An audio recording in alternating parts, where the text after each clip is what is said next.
Assalamualaikum warahmatullahi wabarakatuh. Saya Nirmala Prameswari, NIM A1C31079 dari kelas reguler C, mahasiswi program studi pendidikan fisika angkatan tahun 2019, Universitas Jambi.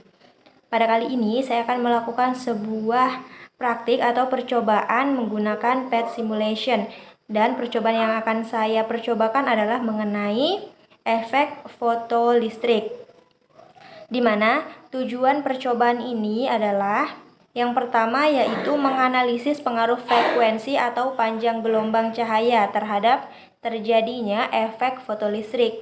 Kemudian tujuan yang kedua adalah menganalisis pengaruh intensitas cahaya terhadap arus fotoelektron. Kemudian yang ketiga adalah menjelaskan konsep stopping potensial atau potensial henti pada efek fotolistrik. Efek fotolistrik sendiri adalah fenomena yang terjadi ketika cahaya atau foton menyinari ke permukaan logam yang menyebabkan keluarnya elektron dari logam tersebut dan akan menghasilkan arus listrik jika disambung ke rangkaian tertutup. Proses pelepasan elektron tersebut memerlukan sejumlah tenaga minimal yang besarnya tergantung pada jenis atau sifat logam tertentu. Bila frekuensi foton lebih kecil daripada frekuensi ambang logam, maka tidak akan terjadi pelepasan elektron. Dan jika lebih besar frekuensi proton terhadap frekuensi ambang logamnya, maka akan terjadi pelepasan. Bagaimana cara melakukan praktikum menggunakan PET simulation? Langsung saja seperti berikut ini. Untuk melakukan praktikum mengenai efek fotolistrik, terlebih dahulu kita mendownload aplikasi PET simulation. Jika tidak, bisa menggunakan secara online di Google dengan mengetik PET simulation atau PET Colorado. Di sini apabila telah mendownload, kita klik.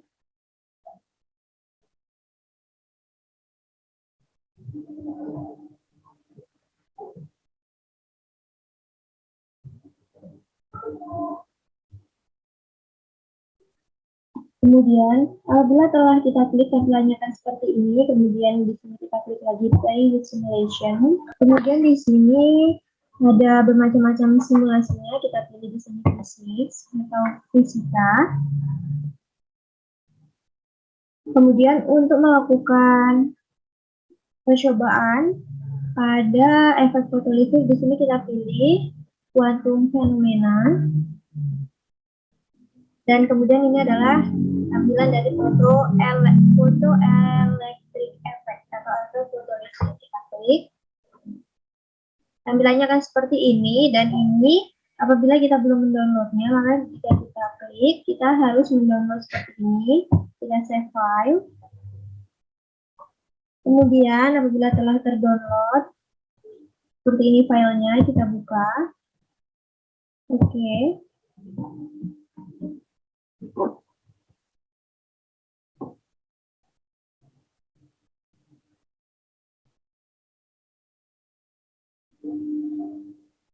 Dan tampilannya akan seperti ini. Ini merupakan tampilan dari simulasi efek fotolistrik, di mana di sini adalah intensitasnya, bisa kita atur. Di sini merupakan panjang gelombang, dan ini merupakan nanti energi cahaya atau foton yang akan terpancar. Kemudian ini adalah katoda dan ini anoda. Di sini ada baterai sebagai tegangannya, dan ini adalah untuk kita melihat arusnya. Kemudian di sini ada berbagai macam, ada sodium, zinc, copper, platinum, dan kalsium.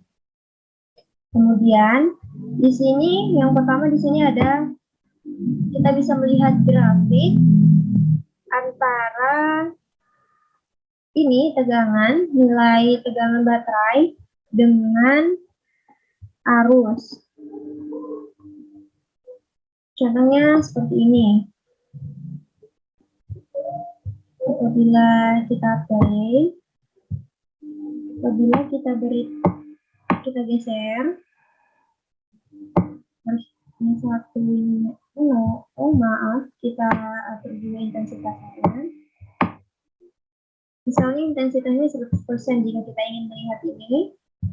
Yang pertama, dengan 1 volt, di mana nilai arusnya segini. Apabila kita geser lagi, 1,8 volt, 2,20, 4,40, 6,40, dan seterusnya.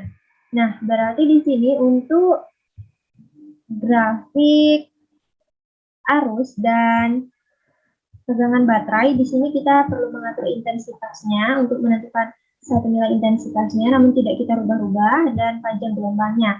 Dan yang kita rubah-rubah adalah di sini tegangan baterainya, agar kita ketahui di sini arusnya berapa.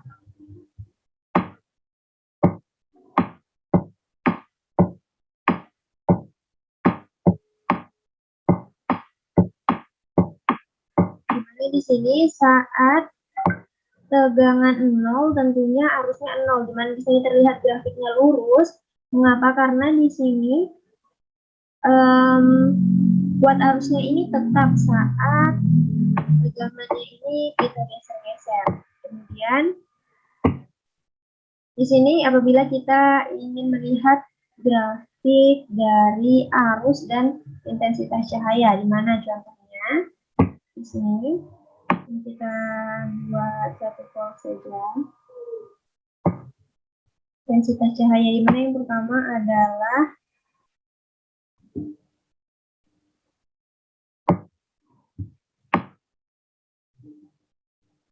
misalnya 30.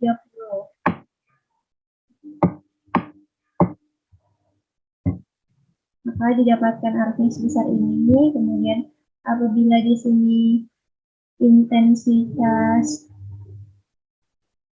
cahayanya 60,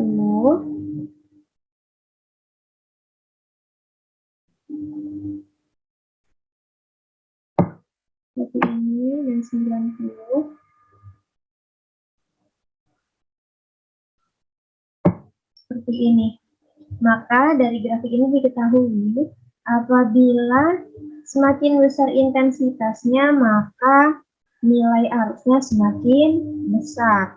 Kemudian di sini untuk grafik di sini untuk nilai elektron energi dan frekuensi cahayanya di sini yang kita ubah. Apabila tadi pada yang pertama ini yang kita ubah adalah tegangan baterai, untuk yang kedua yang kita ubah adalah intensitas terhadap arusnya. Kemudian yang ketiga ini yang kita ubah adalah panjang gelombangnya. Kemudian di sini misalnya untuk panjang gelombang kita hitung dari panjang gelombang merah. Apabila di sini intensitasnya 100, maka tidak ada elektron yang keluar atau terpancar. Kemudian kita geser, dan ini tentunya tidak menghasilkan sebuah arus. Oke, pada panjang gelombang 530 nanometer, maka sedikit elektronnya, namun arusnya masih 0. Terus kita geser, dan panjang gelombang terpendek adalah saat warnanya ini hitam. Sangat jelas terlihat pada grafik ketiga ini. Jika kita jalankan seperti ini terlihat bahwa apabila panjang gelombangnya semakin pendek, maka nilai arusnya semakin besar dan frekuensi atau banyaknya elektron yang berpindah dan terpancar dari sini, kemudian berpindah dari katoda ke anoda ini semakin banyak dan semakin cepat. Namun di sini kita akan berfokus untuk percobaan di mana untuk hubungan panjang gelombang dan arus. Kita normalkan.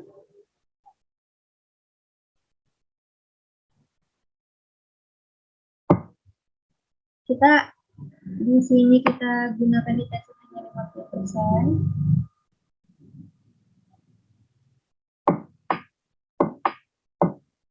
Di mana kita akan mengukur hubungan antara panjang gelombang dan arus. Di sini sudah kita tetapkan tegangan baterainya 1, intensitasnya 50, dan yang akan kita ukur adalah ini, nilai arus. Kemudian, di mana kita gunakan panjang gelombang yang pertama adalah 400. Kita play. Nilai arusnya yang didapat adalah 0,069. Kemudian, apabila panjang gelombangnya 450, kita play, didapatkan nilai arusnya 0,026 ya. Kemudian, untuk yang ketiga, apabila kita gunakan panjang gelombangnya 530. Kita play, maka didapatkan di sini nilai arusnya ini 0. Apabila kita geser semakin ke arah merah, maka nilai arusnya akan 0 juga. Bahkan tidak ada elektron yang berpindah dari katoda ke anoda. Dan ini mengapa ada elektron yang berpindah atau elektron yang terpancar kemudian berpindah dari katoda ke anoda, namun tidak ada arusnya, karena di sini nilainya ini sangat kecil dan arusnya ini tidak terhitung, hingga tidak terhitung. Jika kita geser lebih ke arah merah, maka dia semakin tidak ada. Kemudian, yang kedua, kita akan melihat hubungan antara intensitas cahaya dan arus. Di mana di sini tegangan yang kita gunakan untuk baterainya 1 volt. Kemudian di sini kita gunakan panjang gelombangnya 400. Dan intensitas yang digunakan pertama adalah 30%. Kemudian kita play. Kita perhatikan di sini nilai arus yang didapatnya adalah 0,0443. Kemudian apabila intensitasnya kita berbesar 60%,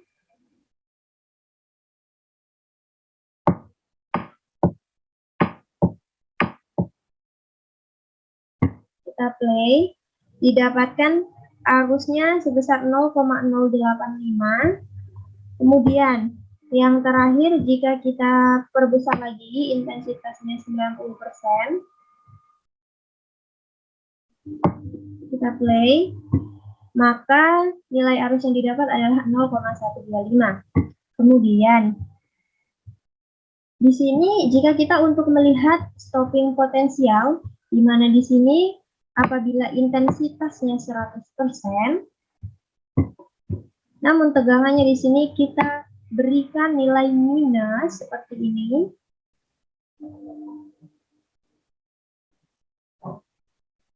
Minus. Maka elektron ini tidak akan mengalir dari katoda ke anoda. Dia hanya berbalik arah lagi ke katodanya. Dan di sini besarnya intensitas ini tidak mempengaruhi.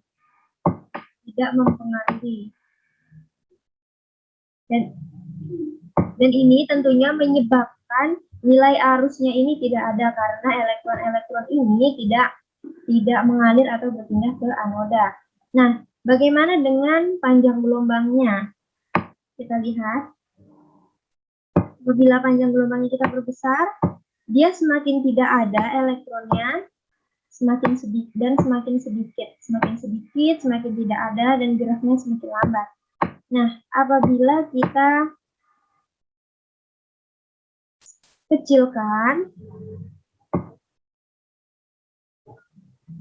bahkan sampai ke panjang gelombang sebesar, kita fullkan 100 nanometer di warna hitam, maka di sini baru menghasilkan nilai untuk arusnya. Bisa kita lihat. Saat nilai panjang gelombangnya 345 nanometer, maka elektron ini baru bisa mencapai anodanya. Dan inilah yang dikatakan dengan stopping potensial atau potensial henti, di mana nilai dari tegangan baterainya ini minus, dan nilai intensitas ini tidak mempengaruhi untuk dapat menghasilkan arus meskipun intensitasnya 100%.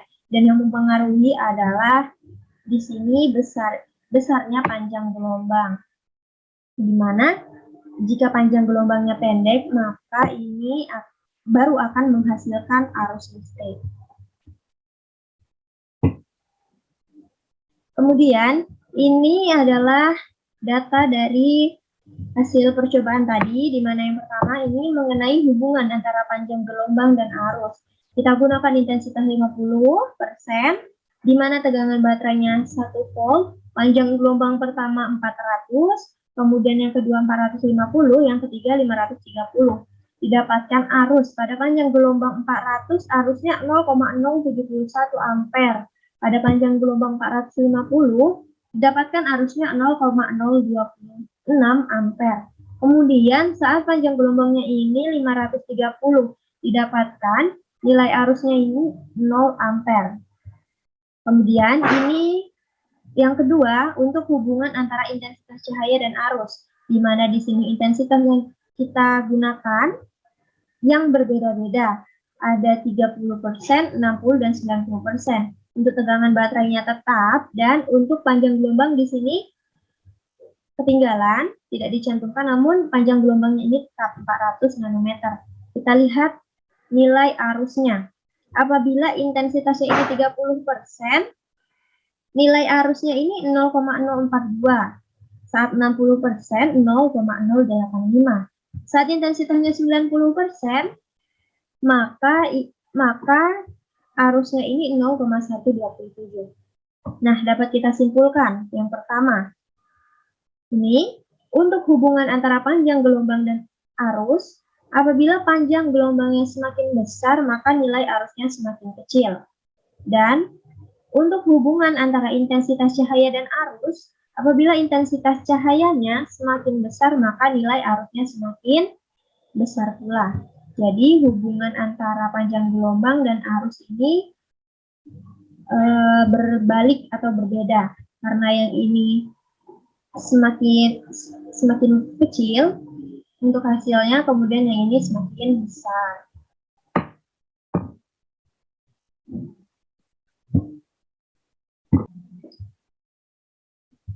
Dan ini adalah apabila kita ingin mencari energinya, di mana nilai E sama dengan H dikali F. Dan kita cari F-nya, di mana F sama dengan C per lambda. C-nya kita cari. Ini sudah merupakan ketentuan berapa nilai C-nya, yaitu untuk elektron, kemudian untuk panjang gelombangnya sudah tersedia seperti ini. Kemudian apabila telah diketahui F-nya, maka digunakanlah untuk mencari E dengan rumus E sama dengan H kali F. Dan didapatkan nilai E-nya seperti ini.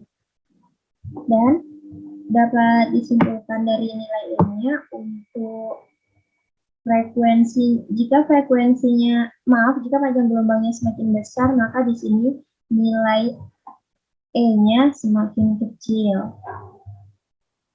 Kemudian di sini ada grafik. Yang pertama adalah hubungan panjang gelombang dan arus, di mana di sini apabila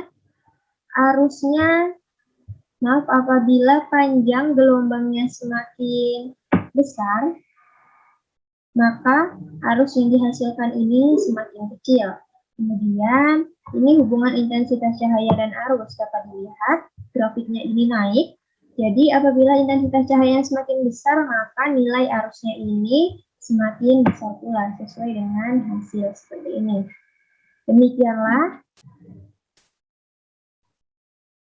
Demikianlah percobaan mengenai efek fotolistrik dari saya. Lebih dan kurangnya mohon maaf. Wassalamualaikum warahmatullahi wabarakatuh.